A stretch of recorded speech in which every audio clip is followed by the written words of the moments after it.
Welcome to the Let's Talk Energy podcast from EnergyNet. This series was recorded at the Africa Energy Forum 2023 in Nairobi, Kenya. Join us for this and other episodes as we talk to the industry players, stakeholders, and rising stars of Africa's energy sector.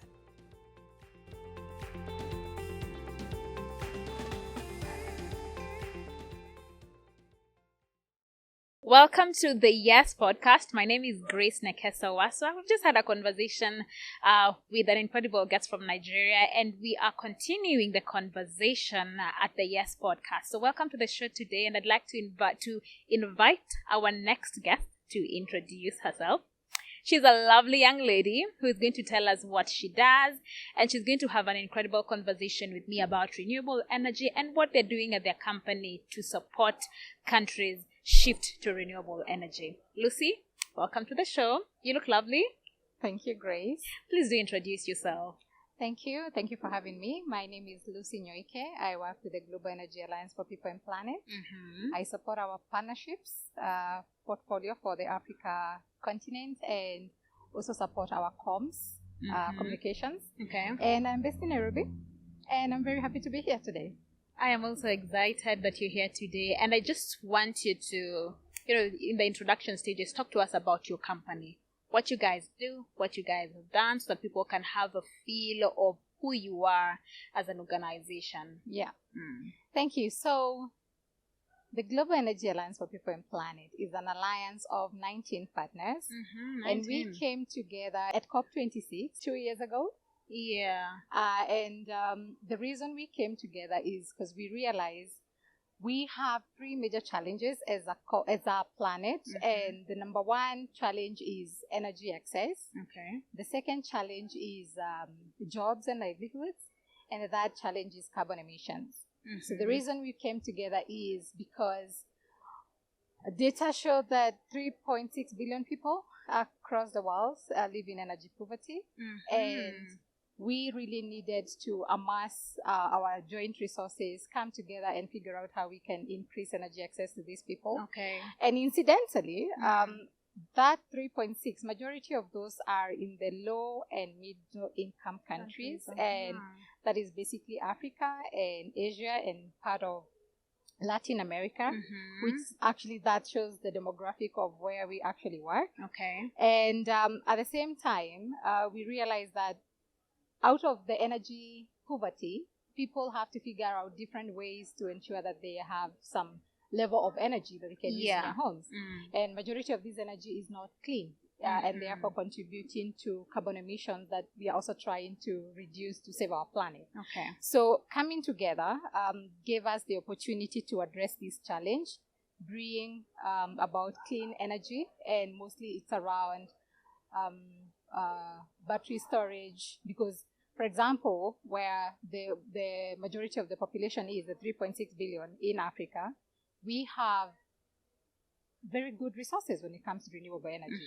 And we have been trying to connect to renewable or tap into renewable energy in different sectors, but that has not been possible. We still haven't gotten to 100% renewable because it's quite expensive, so on. So we come in with fast money in.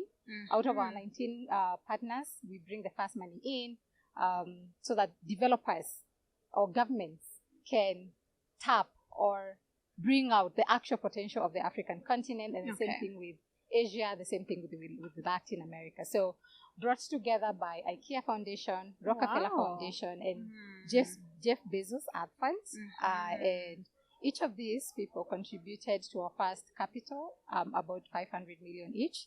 So we started off 2 years ago with 1.5 billion worth of capital, which we are working across low and middle income countries in Africa, Asia, and Latin America to address those three challenges.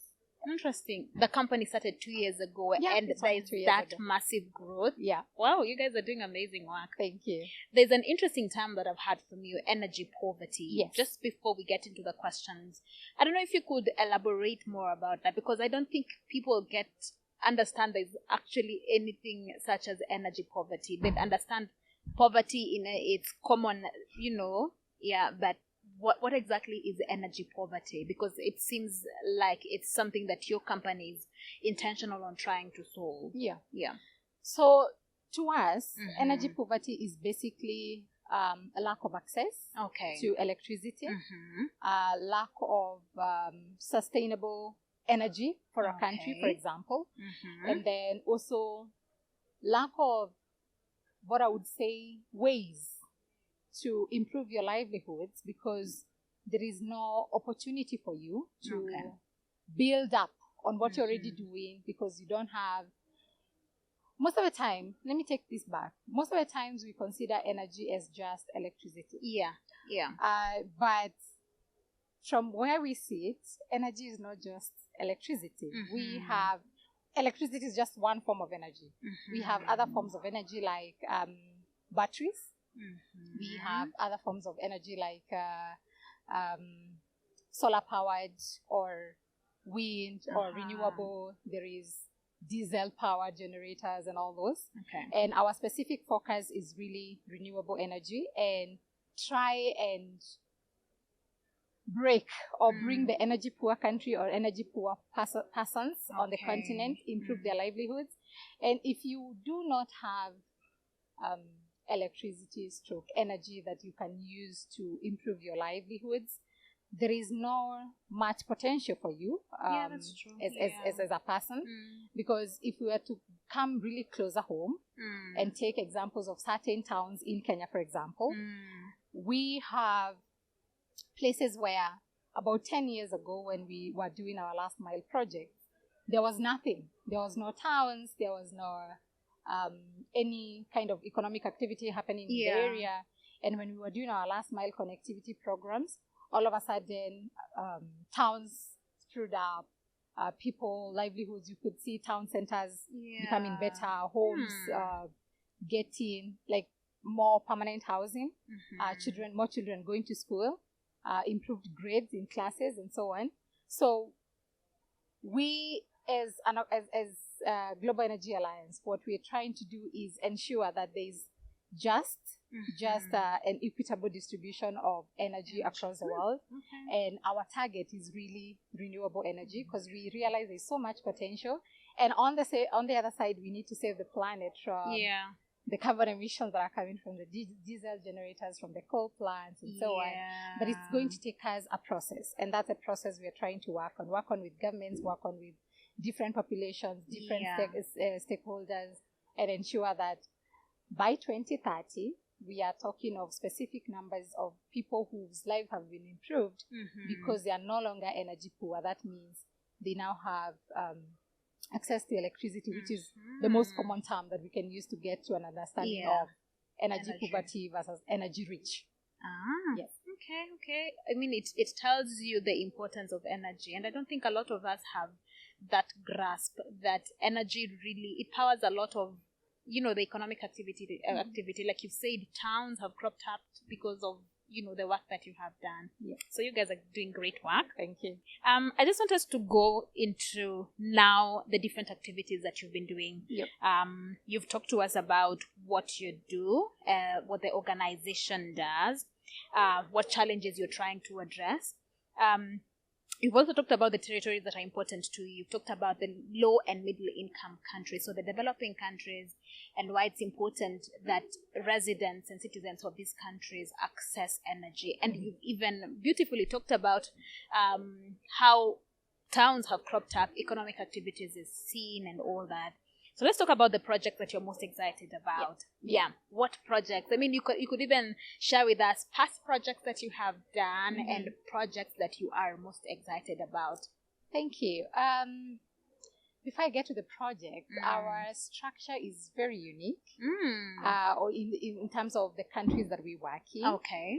So globally, again, we are working in the low and middle income countries, spread across Africa, Asia, and Latin America. And how our way of working is unique in terms of we just don't go and develop a power plant or set up a solar farm. How we do that is work with governments, because most of the time when you are talking about energy poor, I cannot come and fix your house and say now you are good to go. Yeah. There are things that needs to be done to ensure that we are not just fixing for one, we are fixing for many. Yeah. We are talking of 3.5 billion people that hopefully by the end of 2050 or something, we'll be talking about progress of reducing this number from 3.5 to perhaps 1 billion, because the 2.6 will have already been electrified or energized in one way or another. So we work with governments to deliver effectiveness when it comes to renewable energy reforms. You'll find some countries have adopted renewable energy, and therefore they have laws and regulations that support that and call in investors or attract investors for that. The other way is deploying our risk capital. I mentioned about $1.5 billion that we started with. Yeah. You'd find the sector is very risky for a lot of investors, because by the time a project is bringing on returns, it's cost the developer so much. So we try and support the developer to try and bring in the first money in, and our first money in is mostly on pilot work. So we'll pilot, say for example, take a country like Nigeria, pilot a specific project of powering homes using a solar farm. Is it commercially viable? And once we prove the concept, it becomes easy for the different investment partners that we have. I mentioned we have 19. It becomes easy for them to loop in and come and plug and play. Because we've proved the concept, we have the policies in place, we have people ready in terms of the productive use. So they'll not just install power plants, there are people ready to connect, and the investor can get their money back out of the charges they will charge for the electricity. The other thing is we work purposely with global companies or leaders to ensure different norms or change the cultural norms. Right now, you notice everyone is talking about climate change. What we also are not acknowledging on the other side is we have caused it ourselves. We have. As humans, we are messing our planet, but we also have the opportunity to change it and reclaim it. And by doing that is working with global leaders to change the narrative and say, hey, we don't have to continue with our diesel plants. We can do even a cheaper option, which is say a solar powered plant, and be able to still do what you've been doing with the diesel, and at the same time you're not messing up the environment. So going to what I'm really excited about at the moment, and based on how we work, is, for example, again, I'm going to pick on Nigeria, which is one of the countries we are working in. We've realized in the course of doing our work, the technology is available for renewable energy. And at that point, making renewable energy very cheap. We also realize, I'm based in Africa, so I'm going to talk more about Africa. We also realize that Africa has over 40% potential when it comes to renewable energy. So we have very good hydro, we have very good solar actually throughout the year, and we have very good wind. So we can tap into all this by building solar farms, building hydro plants, and so on. And to be able to do this, again, specifically on Nigeria, we realized that the cost of developing renewable energy in Nigeria is 7 times higher than other countries. Oh, really? Compared to, say, US or Ghana, which is a neighboring country. Why? Because of their local currency challenge with Forex. You'll realize that when you want to do something in the Africa continent, we don't have the ready-made resources to build up something, so we have to import them. So if I import as an individual developer, it's going to cost me 10 or 7 times higher than somebody who has already the resources in place, like USA already has that, China already has that. So to help Nigeria, which is one of the countries we're doing, we came up with a program we call the Demand Aggregation for Renewable Technologies. And in short is DAT. So what this program is all about is we pull in several procurements from several developers. And then we place it as one procurement. What we did that as a pilot about a year ago. And what we noticed, by the time the delivery of the parts for the solar farm were delivered in Nigeria, we had saved over, the procurement was $3 million, and we had saved over $750K if each of the developers were to procure by themselves. Okay. So we have now kind of proved the concept that when you do aggregated procurement, you end up saving. It's what we call here, again, coming back home, when you shop in bulk, you save. You save a lot. When you shop in small batches, you end up paying more for something that if you procured in bulk, you'd have saved some few monies here and there and put that money into something else.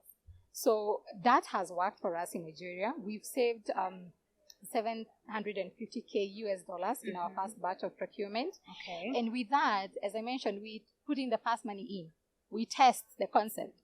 And now that we've tested the concept and it's working, we are also working in Ethiopia and we want to deploy that for Ethiopia. We have a program we are calling DREAM. So it is for distributed renewable aggregated modalities for agriculture.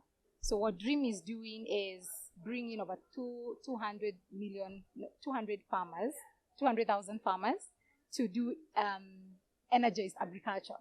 So again, we need to source for the parts, we need to source for the irrigation pumps and so on. But instead of allowing each farmer to source for themselves, we want to bring the tested model out of Nigeria to Ethiopia and see, and we're sure we're going to save lots of money that we could put into the ecosystem and have the farmers do something else with that money.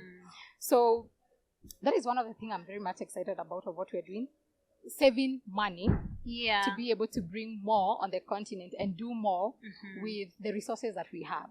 So if you can pull together and save, why not do it? I mean, that's fantastic. The other thing that I'm excited about is, like I mentioned, we have very high potential when it comes to renewable energy. And the potential I want to talk about is solar. So we have lots of solar potential, but our biggest challenge is storage. For solar. What do we know as a continent is plug and play. Whatever you have in your battery, just connect and use that power. But we could do more if we're able to tap and save this solar energy. So we are testing about that in Malawi, and we want to procure 20 megawatts of battery storage and see how that connects to the grid. The grid is already live. The solar plants are already live. So we want to test with a real-life utility project. We are working with ESCOM Malawi. And once we are out of this, we've invested over $27 million US to this and see, is it something that we can also deploy in maybe Sahel, which has so much solar potential. Is it something that we can also deploy in other ways to ensure that we are sustainable when it comes to energy? We are energy secure. Because just having the plug and play is not enough for us. Today you'll have solar, tomorrow you will not. The other day, the grid, our hydro could be low, and then we end up using solar, but we didn't manage to save it when it was very strong. So can we use battery energy storage, which we're calling internally as BESS. So the two things I'm super excited about for our continent. They sound so exciting. And just hearing you talk, it shows how much you're big on coming together. So that's the partnership. I mean, your organization was founded on a partnership. And the projects that you're doing, even to save the money, is because of people are coming together. And that's partnerships. You know, that really connects even with the sustainable development goals. Your organization is handling poverty, it's handling climate change, it's now handling partnership, it's handling innovation, and so tackling several of the sustainable development goals. So great job. Great job you're doing. I am excited to see how these projects will go, and I wish you all the best. Thank you. I really wish you all the best. Thank you. Now, you're a lady, a beautiful lady, and I want us to now talk about your role as a young woman in the energy sector. I mean, we have come from far in the development world, in politics, in career as women. There has been a challenge. Until now, there's still that challenge. There's still that gap. So how has it been as a young woman in the energy sector? And what do you think about, what are your views on equality and young women or women in general tackling the energy sector? Wow. Women and equality. From our cultural backgrounds, it's tough, I would say. It is. A lot of things culturally have a bias against the women. But I would say we are working on it. We have made big strides, but I don't think we are there yet. One thing I would say, because of our deep-rooted cultural beliefs that has assigned a role to the woman, which is mostly to take care of a household, take care of children, and all those kind of things. That cultural setting from when we are growing up kind of limits us as women to what our potential really is. But as you grow, as you have these different platforms, as you connect with other women who've done it in the space, you realize you're not limited in any way. But as much as you realize that I usually say is face value. Yeah. It's really face value. Here I would say, oh, I'm not limited. Yeah. But then when I go back to my house, things are different. I still have to be a mother. I still have to do those things, which likely my partner will not be thinking about those things in the same context that I'm thinking of them. But the good thing I also see is that cultural setback has also put women who've managed to get into the energy space or any leadership space in a very good platform. Okay. Because we are able to multitask. We are able to bring different perspectives on the table. We are able to collaborate with more. We are able to bring more people on the table, collaborate. Because if you're a mother of two, you obviously know how to balance between your kids, and you also have a partner in that case, and you're trying to make everybody happy. So it's been a journey. We still have a lot more to do. But what I would say is, for women who really want to get into the energy space, there is so much room for everybody. And for corporates, like my own company, there is need for realization that when you have women in leadership, when you have women in this space, you're bringing a certain level of balance that is not there when you just have a one gender. Let me call it a one gender dominated space. Yeah. When you mix the two genders up, I'm now talking of two genders because I have siblings who are all brothers. Yeah. And they already have an upper hand when it comes to the energy space, because it is very masculine in terms of the work that's needed, in terms of how it was structured when the energy space started. But right now, when companies like mine, where we have actually a lot of women than men, when companies realize that when you have women in spaces like these, you're able to bring in different perspectives, there's more innovation, because we'll bring in an idea here, bring in an idea there, and we're able to consolidate all these ideas into one and make it something very wholesome. We are also, by nature, we bring forth to life lots of other things. Yeah. So by having women in a group, or by having women in the energy space, lots of these tech and innovation, we're able to connect this to the human side of it. Yes. Because at the end of the day, there are people who will be affected by availability of energy or lack of it thereof. So when I go to a country like Burundi, which is the countries we are working in, and see lots of women having to do chores that they wouldn't have to do if there was energy in Burundi. Yeah. Like girl children going to fetch firewood instead of going to school, and they wouldn't have to do that. I am more encouraged to push for balance, a certain level of balance, and not just a certain level. We need to get to a level of balance to ensure that we are looking at different perspectives. There is the technology side of it and the technical side of it, but there's a human side of it, which I love when you have women and they bring the human side of it. And I believe, as much as it's still a challenge, we have the opportunity to create a balance and reskill. Number one, I would refer to the IRENA World's Energy Transition Outlook of 2022, which reported that by 2030, there'll be about 139 million jobs in this sector, the energy sector worldwide. And out of those jobs, 38.2 million will be in renewable energy, for example. So my company and others that are in the renewable energy space have an opportunity to ensure that by 2030, we have created a balance by pulling in more women, whether they're going to be in campus right now or they're already in the space, and reskill them or upskill them, so that by the time, as the jobs open up, we are creating a balance.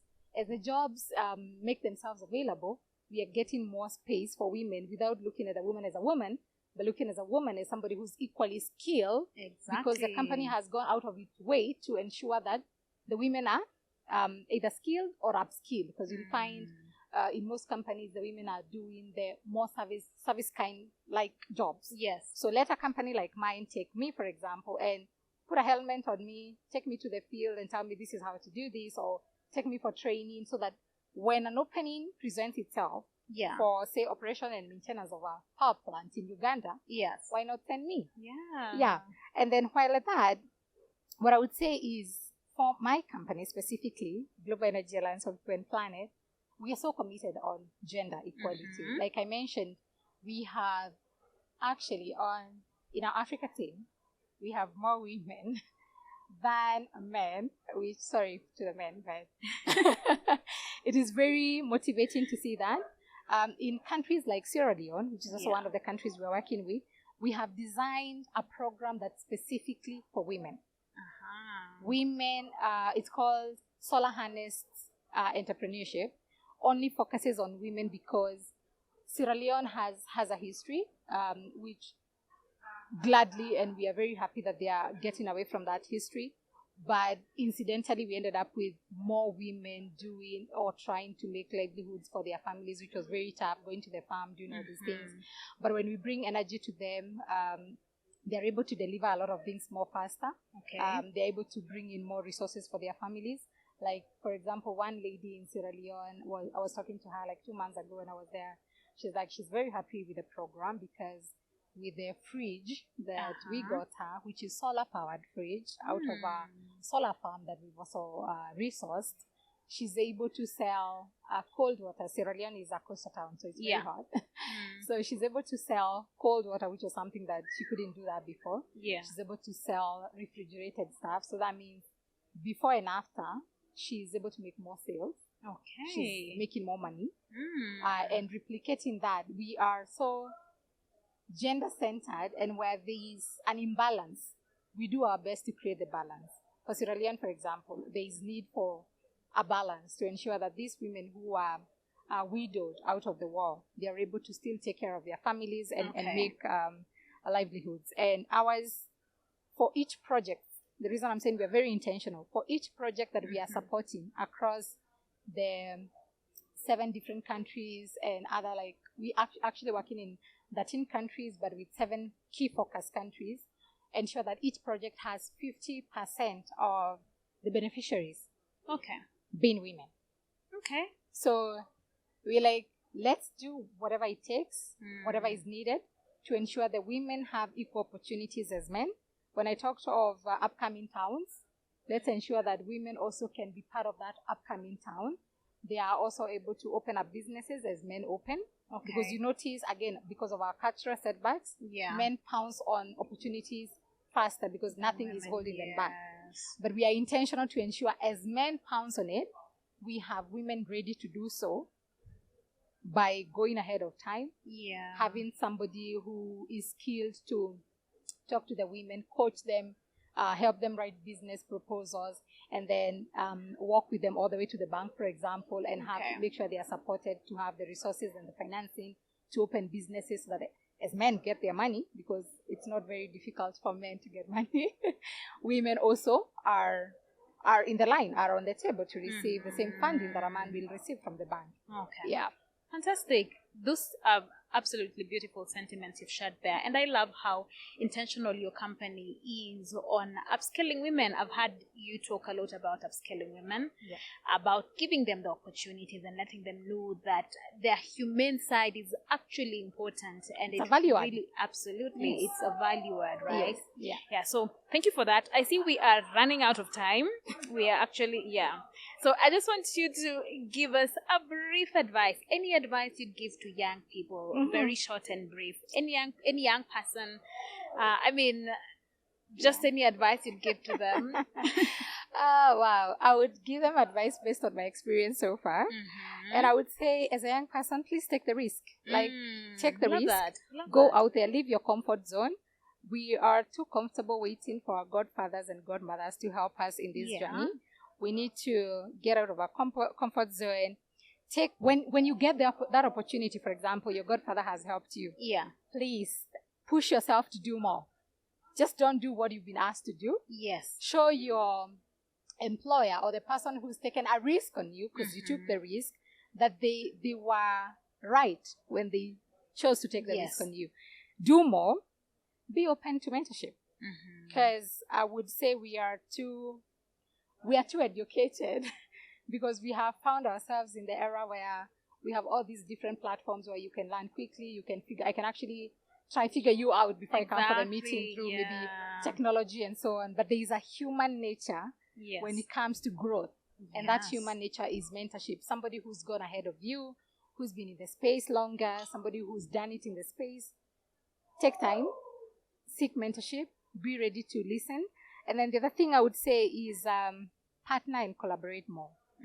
This space, I don't think there is anywhere we will go as long as we are humans that we will be able to tackle and deliver on if we don't partner and if we don't collaborate. Yeah. Which is something I think even the development goals appreciate. That Exactly, we they actually do. have an SDG on partnering to Yes. deliver on what we have committed to do so. So let's collaborate more. And then this, I would say, is of my experience as Kenyan. Maybe others have a different experience. But let's acknowledge that it's a process. It is. It's a process. It's not Yes. an overnight thing. You can't just sleep and wake up and become, boom, the person you've always wanted to be.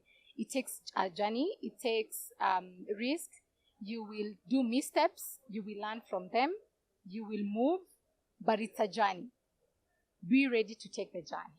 Like I said earlier, take the risks, bounce on it, and acknowledge and know at the back of your mind, you started the journey and you're in it for the long haul.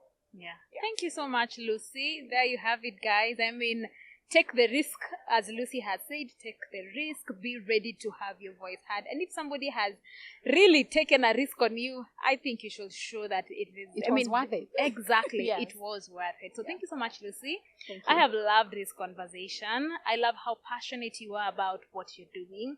And one thing that I'm taking home is the importance of partnerships, because even of how your organization started, it was not just one person deciding to walk alone, right? And as you've heard, guys, it wasn't just one person. So as it's the power of many. Exactly. Bring all your resources together. Let's do this together for the betterment of our people and our planet. So that's the only way to do it. Thank you so much, Lucy. There you have it, guys. We've had an excellent, absolutely wonderful show. So thank you so much and see you in the next episode. Thank you. Welcome to the Let's Talk Energy podcast from EnergyNet. This series was recorded at the Africa Energy Forum 2023 in Nairobi, Kenya. Join us for this and other episodes as we talk to the industry players, stakeholders, and rising stars of Africa's energy sector.